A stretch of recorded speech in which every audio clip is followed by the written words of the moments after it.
যেটি ধরুন নিবর্তন যদি চলতে থাকে, আপনি যদি এক্সক্লুড করে ফেলেন ইলেকট্রেটকে রিপ্রেজেন্ট করে এরকম একটা বড় পুরনো দলকে, যারা মানে অনেকবার ক্ষমতায় ছিল এবং বাংলাদেশের স্বাধীনতা সংগ্রামের সঙ্গে তাদেরকে বিচ্ছিন্ন করে দেখবার জো নেই, সেই কাণ্ডটি চলতে থাকে, ইটস ম্যাটার অফ টাইম, আজ হোক না হোক একটা সময় দেখা যাবে যে হিট অ্যান্ড রান অ্যাপ্রোচে তাদের নেতা কর্মীরা অ্যাসার্ট করবার চেষ্টা করছে, এবং সেটি যদি ঘটে ৭১-এর মতো হয়তো প্রতিবেশী রাষ্ট্রের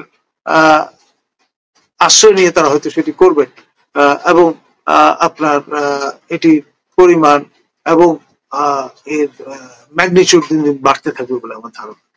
দর্শক সালাম এবং শুভেচ্ছা রইল, আপনাদের সাথে আমি আতিক রহমান পূর্ণিয়া। আমাদের নিয়মিত আলোচনা অনুষ্ঠান, আপনারা জানেন যে আমরা নিউজ এন্ড কারেন্ট অ্যাফেয়ার্স এর সর্বশেষ অবস্থাগুলো নিয়ে দেশের বিশিষ্ট ব্যক্তিরা আমাদের সঙ্গে যোগ দেন, আপনাদের মতামত তুলে ধরেন। আজ আমাদের সঙ্গে আবারও আছেন আমাদের সবার শ্রদ্ধেয় এবং দেশের দুঃসময়ের বলিষ্ঠ কণ্ঠস্বর, শিক্ষাবিদ, রাজনৈতিক বিশ্লেষক professor doctor Nazmul Hasan Kalimullah, professor doctor lieutenant colonel Nazmul Hasan Kalimullah.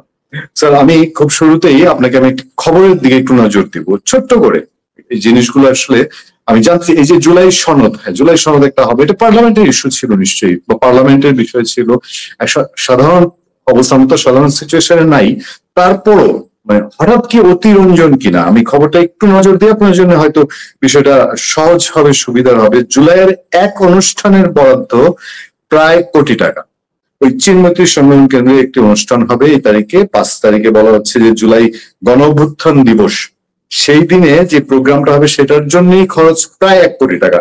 টাকার পরিমাণটা হচ্ছে ৯৭,২০,০০০ টাকা বরাদ্দ দিয়েছে। কে বরাদ্দ দিয়েছে? মুক্তিযুদ্ধ মন্ত্রণালয়। মুক্তিযুদ্ধ মন্ত্রণালয় এখানে এই জুলাইয়ের এই অনুষ্ঠানে কি বরাদ্দ, সেটার দিকে আমি আপনার নজর দিই। আরেকটু ডিপ দুটা ইনফরমেশন দিই। এরকম বরাদ্দ ৬৪টা জেলায় আরো দেওয়া হয়েছে, এত বড় না হলেও। এবং এটা খরচটা তারা যেটা একটা স্পেসিফাই করেছে, যে এই খরচের মধ্যে আছে আপনার খরচ ৪০ লাখ টাকা হচ্ছে আপনার মঞ্চ, সাজসজ্জা, ব্যানার, সাউন্ড সিস্টেম, এই ধরনের কাজে প্রায় ৪০ লাখ টাকা, সাংস্কৃতিক অনুষ্ঠান ৫ লাখ, আপ্যায়ন খাওয়া দাওয়া করবেন তারা জুলাই দিবস উপলক্ষে ৩০ লক্ষ টাকার, আর বাকি অর্থ ১৬,২০,০০০ টাকা ভ্যাট এবং ট্যাক্স দেওয়া হবে। বিষয়টা কি স্যার? এত মহাযজ্ঞ, মহা এক কাণ্ড কারখানা, কিভাবে দেখছেন এরকম একটা বিষয়? রাষ্ট্রের এত টাকা এভাবে খরচ বা কতটুকু দরকার ছিল? দেখুন, মূল সমস্যাটা হচ্ছে জবাবদিহিতা বা অ্যাকাউন্টেবিলিটির জায়গায়।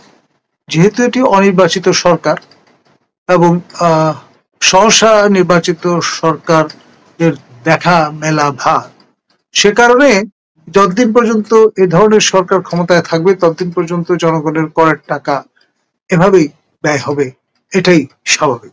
আমি অন্তত আশ্চর্য হইনি। আর আপনার আমাদের এখানে যে অ্যাকাউন্টেবল গভর্নমেন্ট, সেটা অনেকটা অলমোস্ট লাইক চেজগুলো চিমেরার মতো হয়ে গেছে, মরিচিকার পেছনে ছোটার মতো। কারণ আপনার আগে পরে কখনোই আমরা কিন্তু রিয়েল সেন্স অ্যাকাউন্টেবল গভর্নমেন্ট পাইনি বা পাচ্ছি না। রিচুয়ালি আমরা হয়তো নির্বাচন করছি, নির্বাচিত সরকার আসছে, কিন্তু ওই যে আপনার জনগণের করের টাকা, সেটির জবাবদিহিতা নিশ্চিত করার real sense of the term হয়ে উঠছে না। এর অবসান যতক্ষণ না হচ্ছে ততক্ষণ পর্যন্ত এই মৎসব চলতেই থাকবে। এটি অবসান ঘটাতে পারে একমাত্র আমাদের জনগোষ্ঠী। তারা যদি এই অসচেতন, অর্ধসচেতন অবস্থা থেকে উত্তরণ ঘটিয়ে ক্রিটিক্যাল মাসে যদি নিজেদের রূপান্তরিত করতে সক্ষম হন, তখনই এই ধরনের আপনার যথেচ্ছার টাকার যে অ্যাকাউন্টেবিলিটি, সেটি নিশ্চিত করা যাবে। মানে এখানে হচ্ছে স্যার মুক্তিযুদ্ধ মন্ত্রণালয়ের কাজটা কি? মানে মুক্তিযুদ্ধ মন্ত্রণালয়কে কেন এখানে ঢুকানো হলো একটা বিষয়। আর হচ্ছে জি, এটা খুবই আমার কাছে মনে হচ্ছে যে মুক্তিযুদ্ধ মন্ত্রণালয় ইনভলভ কেন হলো। তারপর দেখেন আপনি যেটা বলছেন, হ্যাঁ ঠিক, যে আমরা গত সরকারের সময় আমরা অনেকেই ত্যক্ত বিরক্ত ছিলাম যে বঙ্গবন্ধুর মৃত্যু নিশ্চয়ই বাংলাদেশের জাতির জন্য একটা বড় ঘটনা, কলঙ্কিত ঘটনা, কিন্তু সারা মাস ব্যাপী রাষ্ট্রীয় খরচে, রাষ্ট্রীয় খামে পর্যন্ত সেই সারা মাস শোকের মাস টেনে নেয়া, এগুলো আমরা অতীতেও দেখেছি আপনি যেরকম বলছেন। কিন্তু এখন এই যে ৮ জোড়া ট্রেন বরাদ্দ করা হয়েছে, মানে এই লোকগুলো কোত্থেকে আসবে, কারা অর্গানাইজ করবে, স্বতঃস্ফূর্ত ভাবে তাদের আসা আসলে কোন দিক আছে কিনা? যে এখন এমন তো কোনো সারা দেশের মানুষ কতটা বসে আছে যে জুলাই সনদ হবে এই জন্য আমি চলে যাই, ঢাকায় যাই, এবং এর মধ্যে মুক্তিযুদ্ধ মন্ত্রণালয় কেন, সেটার দিকে আমি একটু আপনার নজর আশা করছি। দেখুন, মুক্তিযুদ্ধের সঙ্গে আপনার এই জুলাই আগস্ট বিপ্লব বা অভ্যুত্থান কিংবা আন্দোলন এক করে ফেলা হয়েছে। ফলে এখন অনেক কিছু এই মন্ত্রণালয়ের মাধ্যমে আপনার চ্যানেলাইজ করার চেষ্টা চলছে, এবং এটি হয়তো প্রাথমিক ধাপ। এরপরে হয়তো মুক্তিযুদ্ধ মন্ত্রণালয়ের নাম পরিবর্তন করে অ্যাকোমোডেট করার চেষ্টা হতে পারে মুক্তিযুদ্ধ ও আপনার জুলাই বিপ্লব মন্ত্রণালয়। এবং তা যদি হয় তাহলে আমি অবাক হব না। যেমন মুক্তিযোদ্ধাদের যেভাবে আপনার ভাতা দেয়া হচ্ছে, এই জুলাই যোদ্ধাদেরও ভাতা দেওয়ার ব্যবস্থা করবার একটা প্রক্রিয়া চলছে। তারপর আপনার গ্যালেন্ট্রি অ্যাওয়ার্ড দেওয়া, মুক্তিযোদ্ধাদের যারা ইন্তেকাল করেছেন, জাতির শ্রেষ্ঠ সন্তান, তাদেরকে বীর শ্রেষ্ঠ উপাধি দেওয়া হয়েছে 7 জনকে। তারপর বীর বিক্রম, বীর প্রতীক, এইভাবে বিভিন্ন ক্যাটাগরিতে গ্যালেন্ট্রি অ্যাওয়ার্ড প্রদান করা হয়েছে। এখানেও সেরকম একটা চিন্তা কিন্তু ব্যাক অফ দ্য মাইন্ডের আছে। ফলে যতক্ষণ পর্যন্ত পুরো ব্যাপারটা পরিস্ফুট না হবে ততক্ষণ পর্যন্ত শেষ মন্তব্য করা মুশকিল। ব্যাপারটা কি এরকম স্যার, যে মুক্তিযুদ্ধ অনেক ক্ষেত্রে তারা মুক্তিযুদ্ধের সঙ্গে জুলাই আন্দোলনকে তুলনা করে, জুলাই আন্দোলনকে অনেক ক্ষেত্রে তারা মুক্তিযুদ্ধের চেয়ে একটু উপরেও নিতে চায়, এরকম কোন ইন্টেনশন কাজ করছে মুক্তিযুদ্ধ মন্ত্রণালয়? এটা আলটিমেটলি সেই দিকেই গড়াচ্ছে বিষয়টা। এখন ট্যাকটিক্যালি হয়তো তারা স্বীকার করতে চাইবেন না, কারণ অনেক মুক্তিযোদ্ধা তো জীবনের স্বাভাবিক নিয়মে মৃত্যুবরণ করেছেন বার্ধক্যজনিত কারণে। আর যারা আছেন তারাও খুব বেশি দিন লাগবে না পৃথিবী থেকে চলে যেতে। তো ফলে ওই রকম মোক্ষম সময়ে হয়তো এই বিষয়টা ফোরফ্রন্টে তারা নিয়ে আসবেন, হু নোস। সবকিছু কিন্তু এখানে মেটিকুলাসলি ডিজাইন, একটা ছকের মধ্যে ফেলে কাজগুলো করা হচ্ছে। মানে আপনার মেইন স্ট্রিম রাজনীতি যারা করেন, বিশেষ করে দুটি দল, আওয়ামী লীগ এবং বিএনপি, তারা আপনার ট্রেডিশনাল কায়দায় কাজ করে অভ্যস্ত।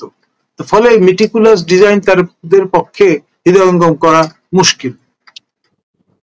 স্যার, আমি আরেকটা সেকেন্ড একটা ইস্যুতে যাব, তার আগে আমি একটু আমার একটা চিন্তা আপনার সঙ্গে একটু শেয়ার করি। যে এই যে হঠাৎ করে দেশের তারা এই জুলাই ঘোষণা দিবে, হ্যাঁ একটা বাইক তোলার চেষ্টা করেছে, এটা বিশাল কিছু হয়ে যাবে বাংলাদেশের জন্য, এবং সেটার জন্য আবার এতগুলো টাকা খরচ। দেখেন মাইলস্টোনে 2টা টাকা দেওয়ার হয়তো চিন্তাও করেছিল, সেটার জন্য চাঁদা চেয়েছে। তো জুলাই যদি এত স্বতঃস্ফূর্ত ভাবেই করে, আমরা 16ই ডিসেম্বর 26শে মার্চ যে পালন করি, যাই কুচকাওয়াজ দেখতে যাই, তো নিজের পকেট খরচ করি, নিজের পকেট থেকে। ঢাকায় উৎসব দেখতে আসলেও মানুষ সেটাই করে। কিন্তু এটার জন্য সরকার এই ধরনের মৎসব এর আগে করেছে আমার অন্তত আমার জেনারেশন এমন মনে পড়ে না। আমি সেকেন্ড যে সাবজেক্টে যেতে চাই সেটা হচ্ছে যে তারা গভর্নমেন্টের দিক থেকে বলা হয়েছে, সেনাবাহিনী বলেছে, একজন মেজর তিনি অ্যারেস্ট হয়েছেন, যে আওয়ামী লীগ ট্রেনিং নিচ্ছে। এটা কিন্তু গভর্নমেন্টের দিক থেকে আসলো ব্যাপারটা, যে আওয়ামী লীগ ট্রেনিং নিচ্ছে, ট্রেনিং এর মাধ্যমে তারা কিছু একটা করবে, দেশের সতর্কতা জারি করা হলো। আদতে স্যার বিষয়টা কি? আমাদের নিরাপত্তার দিক থেকে আমরা কোন সিচুয়েশনে এখন সত্যিকার অর্থে আছি? আপনি সেনাবাহিনীর সঙ্গে আপনি সম্পৃক্ত, আমি একটু আপনার দৃষ্টিকোণ থেকে দেশের মানুষকে একটু জানাতে চাই যে আসলে কি ধরনের থ্রেট তারা ফিল করছে সরকার, বা আওয়ামী লীগ কেন বারবার করছে? দেখুন, আমি এই বিষয়টা আমার দৃষ্টি আকৃষ্ট করেছে। আমি ফেসবুকে আপনার মেজর সাদেক মহোদয়ের মাদার ইন ল, তার একটি মর্ম হৃদয়স্পর্শী ন্যারেটিভ দেখেছি। এবং কোইন্সিডেন্টালি তার শ্বশুর মহোদয়, তিনি একজন সাবেক 2 স্টার জেনারেল, অর্থাৎ মেজর জেনারেল অবসরপ্রাপ্ত জাহাঙ্গীর ফারুক মহোদয়। তাকে আমি ব্যক্তিগতভাবে চিনি, ন্যাশনাল ডিফেন্স কলেজে তাকে আমি পার্টিসিপেন্ট হিসেবে পেয়েছি। এবং আপনার তিনি নানান গুরুত্বপূর্ণ পদে ছিলেন। তার সঙ্গে আমার কুমিল্লাও দেখা হয়েছে, ময়নামতি সেনানিবাসে তিনি জেনারেল অফিসার কমান্ডিং হিসেবে দায়িত্ব পালন করছিলেন এবং নানান অকেশনে তাকে দেখেছি। তো কৌতূহলবশত আমি তাকে আলাপনী সহযোগে যোগাযোগ করেছি, কারণ আমার কাছে মনে হয়েছে তার পারিবারিক একটা বিপর্যয়ের মতো এটা বিষয়টা বোঝা উচিত। তা আমি তার কাছ থেকে শুনে স্তম্ভিত হয়ে গেল পুরো বিষয়টা যেভাবে আপনার হাজির করা হয়েছে মিডিয়াতে, বিষয়টা আসলে সেরকম নয়। আসলেই সিরিয়াসলি ইল এবং আপনার শারীরিক সক্ষমতাই নেই তার এ ধরনের কর্মকাণ্ডে যুক্ত হওয়ার জন্য। বিষয়টা এইরকম।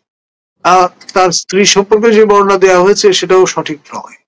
তো ফলে জাহাঙ্গীর হারুন মহোদয়ের এক পুত্র এক কন্যা, কন্যা ছোট এবং তিনি মেজর সাদিক মহোদয়ের সহধর্মী। আমি যেটি খেয়াল করলাম যে এই বিষয়ে আপনার